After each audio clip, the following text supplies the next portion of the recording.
अस्सलाम वालेकुम viewers, welcome to political science series part 1 for CSS. इस वीडियो में हम बात करेंगे पॉलिटिकल साइंस है क्या और उसके सिलेबस को जो है एनालाइज करेंगे, जो सीएस का रिवाइज सिलेबस है 2016 का। तो चलिए शुरू कर दें। शुरू करने से पहले अलीज़ वे यूट्यूब चैनल को सब्सक्राइब करें और बेल आइकन को दबाना ना भूलें।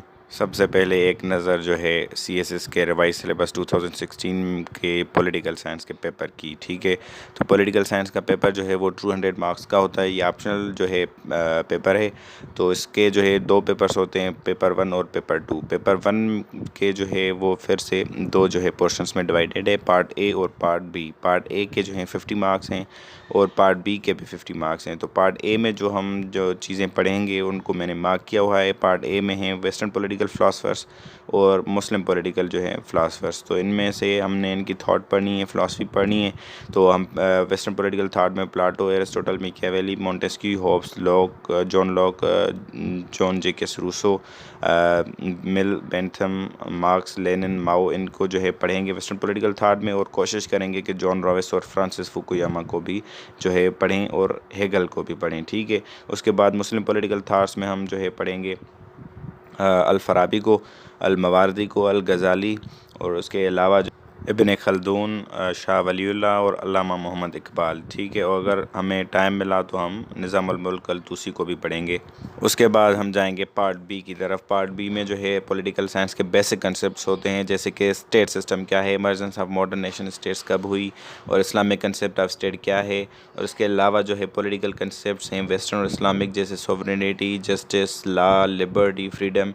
और कंपैरेटिव पॉलिटिक्स है, पॉलिटिकल पार्टिसिपेशन है, जैसे इलेक्शन वगैरह, electoral college, public opinion, propaganda. और पॉलिटिकल इंस्टीट्यूशंस हैं, फॉर्म्स ऑफ गवर्नमेंट हैं जैसे डेमोक्रेसी वगैरह, और जो है पॉलिटिकल आइडियोलॉजीज़ हैं। तो ये जो हैं सारे जो है बेसिक कंसेप्ट्स हैं, तकरीबन लोगों के ये कवर हुए होते हैं वो जो सीएस की तैयारी करते हैं। और इन सब को जो है हम भी कवर करेंगे वीडियोज़ में। ये छोटे छोटे कंसेप्ट्स हैं, ये आसानी से जो है हमारे कवर हो जाएंगे। और उसके अलावा लोकल सेल्फ गवर्नमेंट है। तो लोकल सेल्फ गवर्नमेंट के बाद जो है पेपर 1 हमारा हो जाता है कंप्लीट। उसके बाद पेपर 2 शुरू होता है।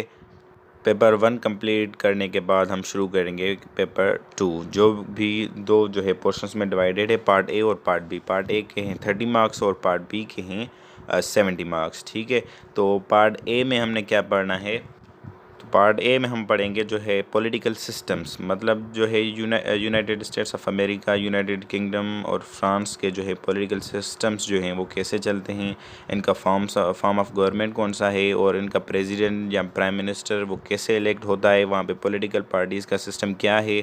और इसके अलावा उनका जो बेसिक कॉन्स्टिट्यूशनल जो हैं वो बेसिक्स हम पढ़ेंगे। जर्मनी का हम नहीं करेंगे क्योंकि जर्मनी पर सवाल कम ही उठते हैं। उसके बाद है ग्लोबल एंड रीजनल इंटीग्रेशन, ये भी हम टॉपिक कवर करेंगे। इसमें हम पढ़ेंगे कि रीजनल और इंटरनेशनल जो है पॉलिटिक्स और इकोनॉमिक जो है इंटीग्रेशंस कैसे होती हैं। और उसके अलावा जो स्ट्रक्चर है यूरोपीय यूनियन, सार्क, ईसीओ और उसके अलावा वर्ल्ड ट्रेड ऑर्गेनाइजेशन, आईएमएफ वगैरह के। ठीक है, तो उसके अलावा उसके बाद आता है, उसके बाद जो है हमारा पार्ट ए कंप्लीट हो जाता है। पार्ट बी आता है जो है कि 70 मार्क्स का है। उसमें comparative and analytical study of political systems. तो उसमें जो है तुर्की का political system, Iran, Malaysia, India and China है। तो इनमें से जो वेरी इंपॉर्टेंट है इंडिया, चाइना और ईरान का जो है हम पढ़ेंगे। अगर टाइम मिला तो हम तुर्की का भी ज़रूर पढ़ेंगे क्योंकि तुर्की पर भी सवाल उठता है, मलेशिया पर कभी मेरे ख्याल से नहीं उठा सवाल, तो इसको हम जो है स्किप करेंगे। उसके बाद जो है political movements in India colonial period जो है वो हमारा जो है पाकिस्तान अफेयर्स में जो है तकरीबन कवर हो जाता है। उसमें जो है पाकिस्तान मूवमेंट है और राइज़ ऑफ मुस्लिम नेशनलिज्म है, सर सैयद अहमद ख़ान की जो हैं अपनी जो खिदमात हैं, अल्लामा इकबाल की और शाह वलीउल्लाह की, तो इनमें ये सब कुछ आ जाता है। उसके बाद government and politics in Pakistan के बाद जब पाकिस्तान आज़ाद हुआ तो उसमें आइन कैसे बना, आइन बनने में रुकावटें कौन सी आईं। उसके अलावा जो मिलिट्री कूप्स हुए, अमेंडमेंट्स आज तक हुई, फीडरल स्ट्रक्चर के बारे में सेंट्रल प्रोविंस रिलेशन है और सबसे इम्पॉर्टेंट 18th अमेंडमेंट। ठीक है, ये सब कुछ हम पढ़ेंगे। उसके बाद जो है इंटरनेशनल रिलेशंस का एक पोर्शन है छोटा सा,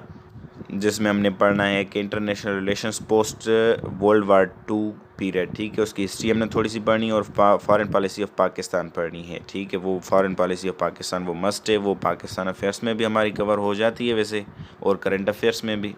उसके बाद सिलेबस में दी गई होती हैं सजेस्टेड रीडिंग्स, जो हैं एफपीएससी ने सजेस्ट की हैं कि ये किताबें आप पढ़ें, तो वो लिस्ट मैंने यहाँ पे काटी हुई है, वो आप देख सकते हैं सिलेबस, ठीक है। और इसके अलावा यहाँ पर होता है हमारा सिलेबस कंप्लीट। तो जो है 200 मार्क्स का पेपर वन है, एक 100 मार्क्स का है और दूसरा पेपर जो है भी 100 मार्क्स का है। तो हमने उसमें डिस्कस किया और हम क्या क्या उनमें जो है पढ़ेंगे ये हमने डिस्कस किया। तो अब चलिए चलते हैं कि पॉलिटिकल साइंस है क्या, उसकी डेफिनेशन क्या है, स्कोप क्या है, और वो देखते हैं, ठीक है। तो पॉलिटिकल साइंस की दो डेफिनेशन है। ट्रेडिशनल डेफिनेशन हम उसे कहते हैं जो पॉलिटिकल फिलासफर्स ने अपने जो हैं व्यूज़ दिए हुए हैं कि हम ये समझते हैं कि ये जो है सब्जेक्ट इससे रिलेट करता है, ठीक है। तो मुख्तलिफ फ़िलासफ़र्स हैं, किसका कुछ फ़िलासफ़र्स का कहना है कि जैसे डॉक्टर हैं अपने स्टीफन ली लॉक, उनका कहना है कि political science deals with the government only, ठीक है। और दूसरे फ़िलासफ़र्स कुछ हैं, उनका कहना है कि political science deals with the study of state only, ठीक है। तो कुछ फ़िलासफ़र्स कहते हैं कि it is study of state only, कुछ कहते हैं कि it is study of government only. तो हम जो पॉलिटिकल साइंस स्टडी करते हैं वो कहते हैं कि जो ट्रेडिशनल डेफिनेशन हम निकालते हैं वो ये है कि it is study of state and government both, ठीक है। उसके अलावा जो मॉडर्न डेफिनेशन है, मॉडर्न डे डेफिनेशन, वो ये कहती है कि it is study of how to attain power and maintain it. जो पावर पॉलिटिक्स है, अभी जो हम आजकल जो है पॉलिटिक्स, प्रैक्टिकल पॉलिटिक्स करते हैं, मतलब उसकी स्टडी को हम पॉलिटिकल साइंस कहते हैं। ये मॉडर्न डेफिनेशन है, ठीक है। उसके बाद है इसके जो पॉलिटिकल साइंस जो सब्जेक्ट है उसका जो नाम है, टाइटल है, उस पर भी बहुत सारे जो है कंट्रोवर्सीज़ हैं। कुछ फ़िलासफ़र्स कहते हैं कि इसका जो नाम होना चाहिए पॉलिटिकल फ़िलासफ़ी या पॉलिटिकल थाट होना चाहिए, और कुछ फ़िलासफ़र्स कहते हैं कि इसका नाम जो है पॉलिटिकल साइंस होना चाहिए, और कुछ कहते हैं कि इसका नाम जो है वो पॉलिटिक्स होना चाहिए, ठीक है। तो हम इसका ये जवाब देते हैं कि भाई पॉलिटिकल साइंस जो है एक प्रॉपर टाइटल है, क्योंकि ये इसका जो हुदूद हैं वो वसी हैं, और जो पॉलिटिक्स है और पॉलिटिकल साइंस है ये नैरो अप्रोचेज़ हैं। पॉलिटिकल फ़िलासफ़ी तो है, एक बंदे ने फ़िलासफ़र ने दे दी पॉलिटिकल फ़िलासफ़ी, वो पॉलिटिकल फ़िलासफ़ी है उसकी। और पॉलिटिक्स जो है पहले जो ये पॉलिटिकल साइंस का जो है उस के लिए इस्तेमाल हुआ करती थी, पर आजकल जो है हम प्रैक्टिकल सियासत जो है आजकल पॉलिटिक्स है उसको हम जो ये कहते हैं कि भाई पॉलिटिक्स उससे हमने मंसूब कर दी है, ठीक है। तो ये पॉलिटिकल साइंस जो है इसका लिए बेहतर और मौजू जो है वो टाइटल है, ठीक। तो उसके बाद दूसरी एक जो है डिबेट है पॉलिटिकल फ़िलासफ़र्स में, वो कुछ फ़िलासफ़र्स कहते हैं कि political science is science like physics, chemistry and etcetera, और कुछ फ़िलासफ़र्स इससे तज़ाद करते हैं, ठीक है। तो हमने जो मानना चाहिए, जो हमने वो चीज़ ये है कि भाई political science is social science, ठीक है।